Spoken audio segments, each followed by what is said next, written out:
Is there any worry, do you think, that the compensation fee for him could put Chelsea at risk of breaching any financial rules potentially? I don't think it's that close in terms of the margins for Chelsea. I think the whole game is going to be about these sales of properties, I think, which are much bigger numbers involved. And so it's the training ground, it's the 2 hotels. Those are the issues. I think the much bigger numbers at stake. I don't think in this case a managerial compensation will be the straw that breaks the camel's back. So I think that'll be around the margins. So there's bigger things to play for. And there still is no clarity, as far as I'm aware yet, from the Premier League on the allowance of those 2 property transactions. Do you think that letting him go was the right decision, Keith, from Todd Bowley's perspective? Do you think that they should have done that? Or actually, do you think that they were maybe a bit premature in their decision? I think they were incredibly premature. I do believe that stability is a key factor. I think Pochettino had a good start to the start sort of the last half of the season, brought the team together. I think his management skills are something that doesn't necessarily show up in the data-driven approach that seems to be coming from Todd Bowley. He certainly seems to be adhering to the whole American Moneyball type philosophy and running things on data. And there is a fine line there that you can go too far with data. I really believe that you do need football experience, knowledge, and an understanding of the human situation. I mean, let's not forget, football is about 90% about human beings, and you've got to have that touch, and that's what data doesn't always tell you. So it does take old football heads and brains and experience to be able to judge those sort of situations. And I don't think data would take into account the benefit of stability. Maybe it does, I don't know, but I don't think it will do. And so I think they made the wrong decision. I think he's made a number of wrong decisions. And we'll see where they come to in the next one. But obviously, he's got an idea and a vision that he wants to put forward. So fair enough for that. But still, I do think it was premature. And I think another season under Pochettino would have reaped some good rewards for them. We know that Enzo Maresca looks like he's leading the race. Roberto De Zerbi's in that conversation too. What are your thoughts on those 2 potential candidates? And actually, would they be an upgrade on Pochettino? Well, again, it depends on the vision that Todd Bowley has. And he seems to want, apparently, a young coach to execute with the squad and not be involved in the player transactions, etc., and the bigger vision for the club. Both De Zerbi and Maresca, and it seems to be Maresca is moving forward as the favourite now, would seem to fit that type of bill. However, we're seeing egos in managers now. They're all in demand, and who knows how that's going to work. I mean, he didn't exactly have a fiery type of manager with Graham Potter. I mean, Graham was a thinker, a deep thinker, and I think he was a good fit for Chelsea at the time, but he didn't work out with the regime they've got now. Pochettino, I wouldn't call him exactly fiery unless he gets pushed as well. So we have to see how any new selection fits into it.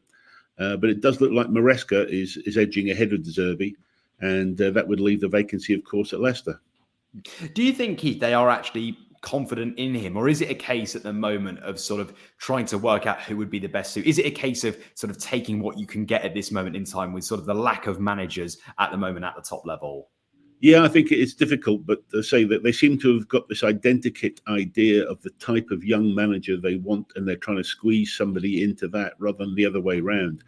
I think it may always be that you don't necessarily need a manager who fits exactly the profile you're looking for, but you take the best manager available at the time. It's a fine line, but they seem to be squeezing somebody into the role, rather than letting the right person sort of blossom within the organisation. And if there isn't room for somebody to blossom within the organisation, then maybe the organisation is wrong. And I think they've got to take a look at themselves and see it. But obviously, they're sticking to their guns, and they're going to try and make this happen. But I think Maresca, it will certainly be interesting to see if he has any greater benefit, but I don't see how he's a huge upgrade on Pochettino at all. I mean, Keith, we discussed in previous weeks, there were some reports they could withdraw from the Europa Conference League to avoid complying with some of those financial rules. What are your thoughts around that and the potential of Chelsea pulling out of the Conference League? Well, that is a fascinating situation. The club are maintaining that they're not going to do that. But, of course, if something happens around these property transactions, as we just mentioned, then I think that may change. Certainly, UEFA are tougher on the property transactions, and it may well be that Chelsea will have to look at that option.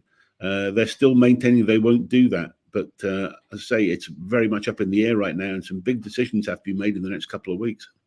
Is it a bit of a sad situation, do you think, for football, that actually other clubs might have looked at the Conference League as a real bonus, whereas Chelsea actually, if they are to withdraw from the competition, clearly may not value it in the same light as potentially another team?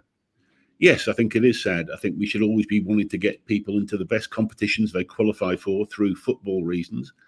And I do think it's a shame that these things have to get in the way. But I'm afraid that's the environment we're living in.